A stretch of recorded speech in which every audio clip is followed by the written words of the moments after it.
Teaching your teenager how to drive can be at once rewarding and aggravating. Hi, I'm Dave Storton, founder of the driving company and designer of the Teach Your Teen Driving program. If you haven't already done so, you'll want to go to teachyourteendriving.com. You can find an overview of the program there that's designed for you as a parent to help you teach your teenager how to drive. And you can also find out more about me and my background there. But you can also get for free the Parent-Teen Driving Contract, which we're going to go over in this video. If you set some ground rules up front for your teenager with respect to the learning and teaching process, you can save yourself a lot of conflict as you go through this process of teaching them how to drive. If you're already out there trying to teach them how to drive, they may even have their license. That doesn't mean that the learning process stops. This contract and this program can still help you. You can do a reset if they're not driving very well and they already have their license, and you can go over whatever you need to go over in the program. So in this video, we're going to be going over this contract bullet point by bullet point, and that will prepare you to sit down with your teenager and go over this contract with them and have them sign off on it. And just like the other videos in the program, and we have more than 20 of them, you can sit down with your teenager and watch this video, or you can just watch it yourself and then go over the contract. That's entirely up to you as a parent. It depends on the learning style of your teenager. So let's go over each aspect of this contract. Now, I'm a big technology guy. This is an online program after all, but what I recommend is that you print out this contract, because there's something about signing something tangible, and it's also something you can place on your refrigerator or bulletin board, someplace where your teenager can see this every day, that gives it more teeth and more meaning. So we're going to go over each aspect of this contract, and then you can go over it with your teen. And again, if you want to watch this video with your teenager, you can do that as well. So the first part, the heading of the contract, just simply states that each of you understands you have certain obligations and that you agree to abide by the terms of the contract, and then you just fill in your name there or whatever. So here, let's go over the bullet points. First bullet point for your teenager: I will listen and respond respectfully when being given instruction or constructive criticism, not making excuses for mistakes. Here's the problem that happens a lot of times. Teenagers have what is called the illusion of knowledge. They've been watching you drive since they were in a car seat, for better or for worse, because you've been setting an example this entire time, but they think they know everything. And what you'll hear is, when you start to try to give them the instruction, I know. You have to stop that at the beginning with the contract. So saying I know is not listening in a respectful manner. So you need to set that ground rule at the beginning, so your teenager will know they need to listen to what it is you have to say. Even if they think they already know it, listen, and then you can have a discussion about that topic or learning objective or whatever it is. Next, I will wear my seatbelt at all times, and I will require my passengers to wear their seatbelt as well. Hopefully you as a parent are wearing your seatbelt all the time. The seatbelt is the single most effective protection for occupants of a vehicle. Yeah, you have airbags, but that's a supplemental restraint system. And there's a whole section of the Teach Your Teen Driving program that goes over seatbelts and the importance of seatbelts. And we have a video there that's very powerful that will convince you and your teenager to wear your seatbelt. Next, my cell phone will be in the trunk, or if there is no trunk, it will be turned off and not readily accessible to me as a driver. Your teenager should not be distracted by anything. They need to concentrate 100% on their driving. And in the program, we have a section on distracted driving and what goes on with that. Again, another very powerful video there that really hits home for teenagers on what can happen if you're doing things like texting and driving. Again, for better or worse though, you have been setting an example for your teenager. Talking on a cell phone is a distraction, whether you think it is or not, and I'm not going to go into all of that in this particular video, but if you've been texting and driving or talking on the phone a lot and driving, handheld or hands-free, it doesn't matter, it's a distraction. You've set an example for your teenager. But you're not a new driver. They're a new driver. They don't need any distractions. They don't need the radio. They don't need cell phone, all that stuff. So for my teenagers, that phone is in the trunk. Not accessible. They can't get to it. There's no temptation. It's in the trunk. If they get caught with the cell phone, even in the passenger seat, I don't care if it's anywhere in the passenger compartment, then their driving privilege is going to get suspended for a few days. They don't get it. If they're actually using the phone, then they're going to lose their driving privilege indefinitely, because you as a parent get to set the ground rules for how you're going to handle violations of the contract. Next, I will obey all traffic laws. That sounds like a no-brainer, and they're going to obey traffic laws when they're with you. Sometimes they're going to make a mistake. They won't see something, or they make an unsafe lane change because they're new at it. But once they get out on their own, because this contract even applies after they have their license, they need to obey the traffic laws, speed being the biggest one. They don't understand what speed can do. Again, we have a video in the program that talks about speed and how long it takes to get stopped, perception reaction time, all those sorts of things. But they need to follow traffic laws. I will obey all license and permit restrictions required by law. So almost every state has a graduated licensing program. So when you're a new driver, you can't drive with other people, siblings only, whatever the rules are for the license at the age your teenager is, then they need to follow those. They have to follow the guidelines. If they get caught not following the guidelines, for example, driving one of their friends around or whatever, then they're going to lose their driving privilege per the contract. Next, I will always be mindful of the safety of others on the roadway. Sometimes teenagers don't recognize how dangerous driving is, and they don't understand what the consequence of their actions can be. So those are going to need to be fully explained to them as you go through the program. And again, our program helps you do that, but even if you don't sign up for the program, you need to show them and explain to them the consequences of speed, the consequences of making an unsafe lane change, or whatever it is that's unsafe. There are other people that you're interacting with on the road, and you can seriously injure or kill somebody in a car, and they need to understand that. Next, I will always treat the vehicle I'm using with care, acknowledging the substantial financial risk involved when I drive it. So a lot of times teenagers don't understand what's involved with owning a car. So one of the things I did is I went over, hey, this is how much I paid for the car. And I don't have a car payment right now, but when I did, here was my car payment when I was paying it off. Here's how much I pay every month in insurance. Here's how much I pay every month in maintenance and gas and the whole thing. And if you wreck this car, one of the cars I have that I do the teaching stuff in, it's old enough that if anything happens to it, it's totaled. It's gone. And now it's going to cost me a lot to replace it, because whatever I get from the insurance company is going to be very, very small. I'm not going to be able to replace that car. I'm going to have to buy a new one. It's going to total it. So they need to understand those financial risks, because they're going to be taking on those responsibilities once they have their own car.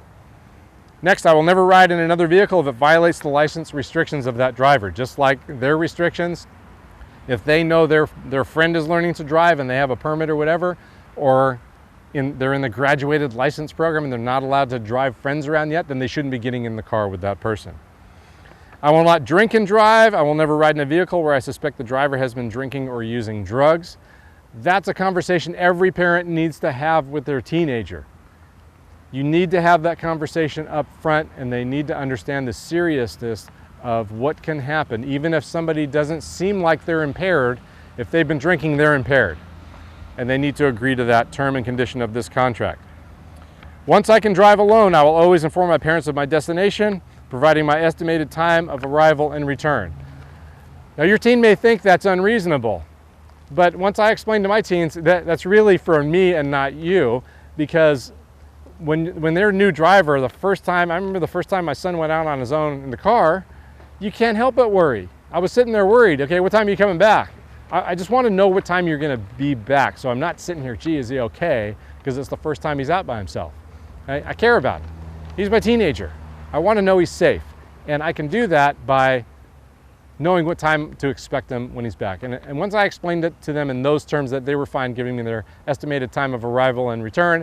If they were delayed returning, they would send me a text or give me a call or whatever saying, hey, I'm still at my friend's house. I'll be home 30 minutes later than we agreed to. If I'm ever in an uncomfortable situation when I'm on an outing or group function because I do not feel safe riding with another person or group, I will call my parents. This is also an important one. Sometimes your teenagers, just because they're growing up and they're going on more activities by themselves, they may find themselves in a situation where they're not comfortable. They need to be able to call you and say, please come and pick me up, no questions asked. My teenagers know that. If they're not comfortable with you, have a safe person that they can call. So my teenagers know that I have an alternate person for them to call. They can call them, get a ride home. We can discuss it later. I just want to know that they're safe and they're not in a situation that is dangerous, because that a lot of times that little voice, if you have a little voice saying, I don't really feel good about this, they need to get themselves out of that situation, and they need a way to do that. Next, I will only drive to places or in areas that have been previously approved by my parents. Now, it kind of depends on where you live. There might be times where, for example, 2 of my teenagers have their license. One's just about to start learning at the time I'm shooting this video here. But my teenagers know that they're new drivers. They do not belong in the financial district in downtown San Francisco. And my family has an office there. We go there on occasion. That's a complicated place to drive. There's a lot of stuff going on. They're not ready for that type of driving. They can drive around in the suburbs, no problem. Country road, no problem. 2 of them are on the freeway now. They can do that. But they do not belong in downtown San Francisco. That's above their skill level. We'll get there and I'll teach them how to do that. And that's going to be one of the lessons I teach them on how to function in that environment. But they're not there yet, and they know that they're not allowed to drive there.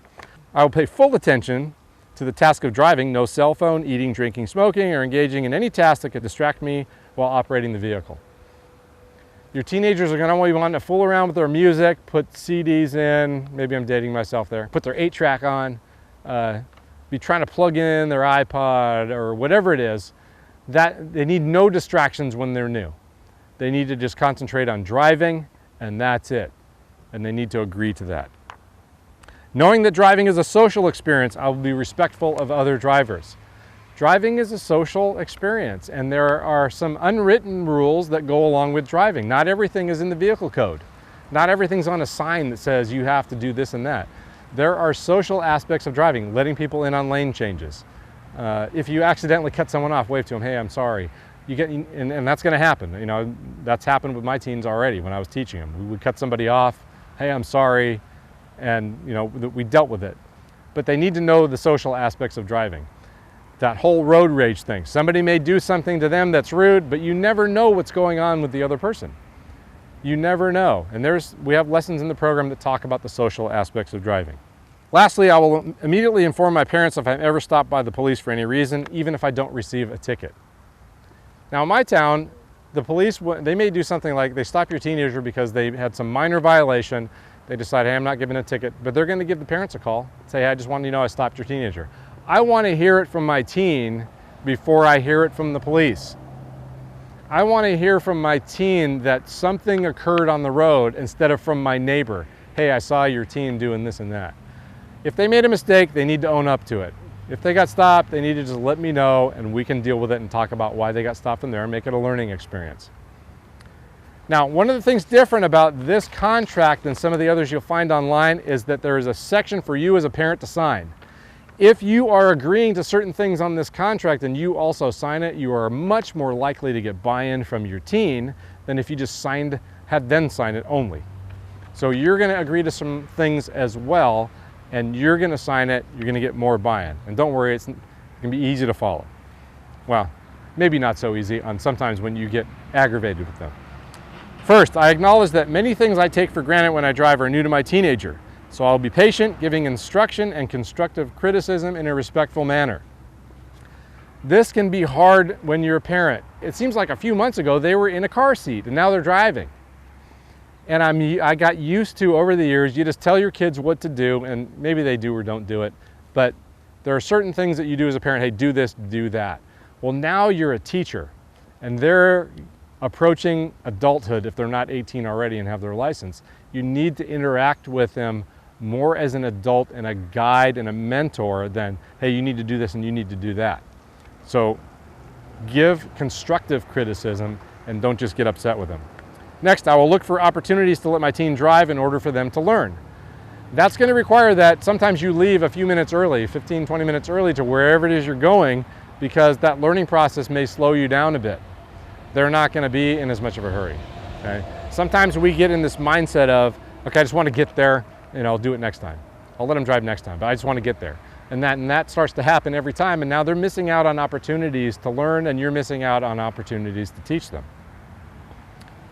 Next, I will do my best to instruct my team by providing constructive criticism when appropriate and by giving praise when deserved. Sometimes as teachers, all we do is say, okay, we're gonna go out driving, and when we get back, or while the driving's occurring, you're doing this wrong, and this wrong, and this wrong, and this wrong. Well, they're not doing everything wrong, so you need to talk about what they did right as well. Here are the things that you did wrong, here are the things you did really well, and here's what we can improve on for the next drive. And there's a whole section in the program about coaching and mentoring. I acknowledge that my team will make mistakes when learning to drive. I will look at these situations as teaching moments rather than moments to get angry. Sometimes what happens, and I see parents do this frequently actually, the teen will make a mistake and the parent will get mad. Like the teenager made the mistake on purpose. They are learning. They're gonna make mistakes on doing things that you just take for granted because you've been driving a long time. They don't usually make mistakes on purpose, so don't get angry with them when that happens. Use it as a teaching moment. I understand that my teen's stress level while driving may already be high. I will assist by remaining calm and giving clear and calm instruction or warning when needed. This one is easier said than done. Because there are times that when my teen was new at driving, I wanted to get a firm grip on the dashboard because it can at times be a harrowing experience. I look back on it now, and it was some of the things that we got into were kind of funny, and we laugh about it. Shared trauma, the whole bonding experience thing. But at the time it was stressful. But I had to resist the urge of getting stressed out myself, because then their stress level gets up and then their ability to drive the car goes down. And we have a whole section in the program on how to deal with coaching in a calm manner and how to deal with emergency situations where you need to get your teen stopped quickly. If my teen calls me for a ride because they feel unsafe with a person or group they are with, I will not get angry. I will thank them for calling me and either pick them up myself or get them a ride with a responsible person. This may even involve calling a taxi. Whatever it takes, if my teen's in a bad situation, I'm going to get them out of there. If I can't find a responsible person or they can't find someone to give them the ride home that is trustworthy, then I'm calling them a cab. I don't care what it costs. I need to get my teenager home safely. Lastly, I will work with my teen to complete the teacher-teen driving program in a reasonable period of time, provided my teen adheres to the conditions of this contract. Those for those of you who decide to enroll in the program. But even if you don't, set some ground rules that you're going to try to teach them how to drive in a reasonable period of time and not over 2 years or something. The next section of the contract can set forth things like they have to maintain a certain GPA, and you can modify those to meet your specific needs. But I had one teen in particular that was very motivated to drive, and their GPA was not where I wanted it, so we just set, you got to have this minimum GPA with a minimum grade in each course, and they achieved it. That was a great motivation for them, and that worked well. Both of you will sign off on it. You'll both agree to what the consequences are to violating certain aspects of the contract, and you're off. Get some written rules in place at the beginning, and you'll avoid a lot of conflict and strife down the road. If you've already started that teaching and learning process, that's okay. You can do this at any point. You can reset. Join the Teacher-Teen Driving program at teacherteendriving.com. Let us help you teach your teenager how to drive in an efficient and systematic manner. For teacherteendriving.com, I'm Dave Storton. We hope to see you in the program.